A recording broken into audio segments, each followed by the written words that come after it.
side of a knife in under there. See this delamination, oh, will be causing a lot of pressure build up on the base of our foot as well. Just try and get my knife right in there. Oh, I can hear it squelching.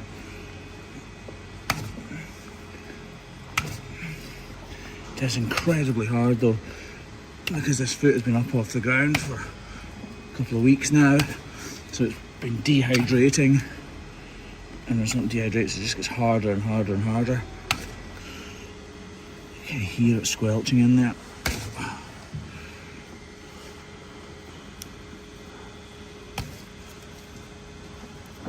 Oh lass, oh look at that. Milk from the wrong end of a cow.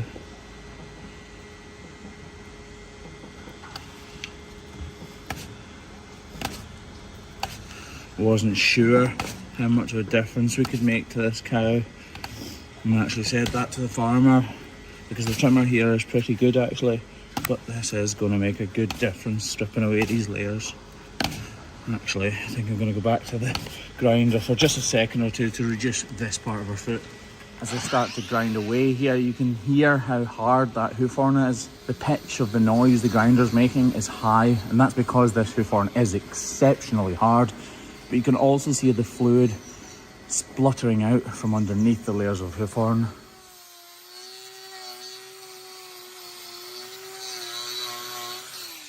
And back to the knife we go.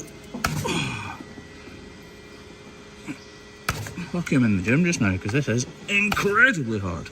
Oh, I think we're actually kind of getting to the end of it maybe there. Maybe, maybe not.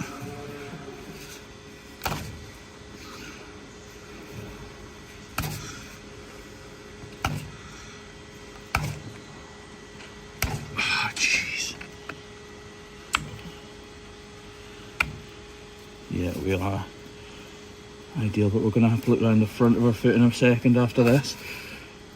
This here needs to come away. Let's get this washed out and then move around to the front of our foot. See if all of this is loose. Well, it is loose, I can see it is, but see if it's worth taking it away. I actually don't think it is. I can just peel back these little layers that are detached though. Right. This growth has formed exactly where the wall horn itself actually forms, the point at which the hair meets the horn, or the coronet, and that growth is interrupting the continual growth of hoof horn, meaning that it's compromised from the get-go.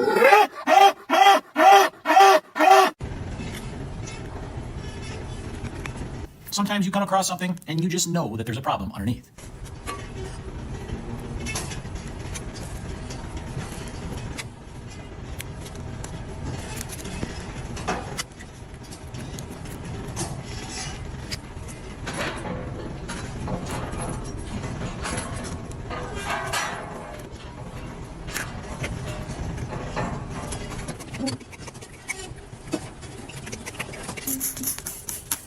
And then you realize you were wrong. This one's all healed up. This hoof is about to...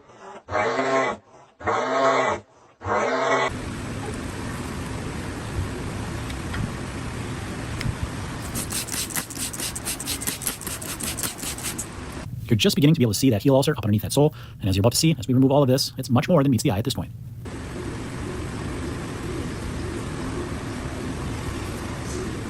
Affected here. Now for the thorough clean down before we get this all wrapped up.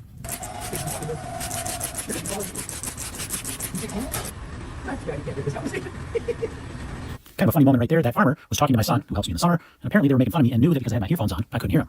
Well, joke's on them. I had the camera rolling. Here you go, you can see this much better now as this area is all washed away, cleaned up. Now it's time to get that salicylic acid wrap in place. That's going to help slough away any of that damaged area, any of that tissue there that might not be in good shape. It's going to allow that to slough away, and then the new hoof horn can form, and she'll be good as new. When our foot is as bad as this, so put my knife in behind that and attempt to separate these layers without cutting into the ones that we can't see. I'll be honest, I do not expect this trim to go totally perfectly. I'm going to do everything in my power to make sure it does, but I still expect some of the red stuff. So my eyes are darting all around this foot as I'm trimming it, and right now I'm currently looking at this translucent hoof horn because we can see that this is not attached. It's slightly darker, meaning there's dirt and debris in behind there.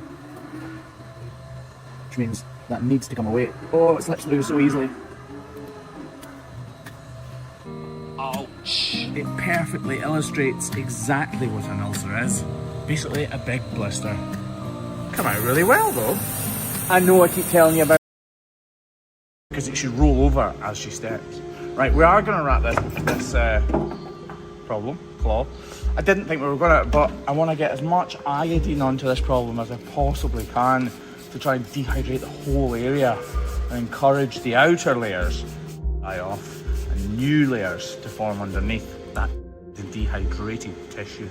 And then we even spray down the salicylic acid here, saturating it. The key is to really get it on there. Up in there, Craig. Up in the hole, yeah, centre. Yeah. So we will be back here 2 weeks from now, and this cow is going to probably spend that entire 2 weeks in that pen. We actually want her in concrete, so I'm thinking about it now. I might suggest to the farmer here to put her back on concrete.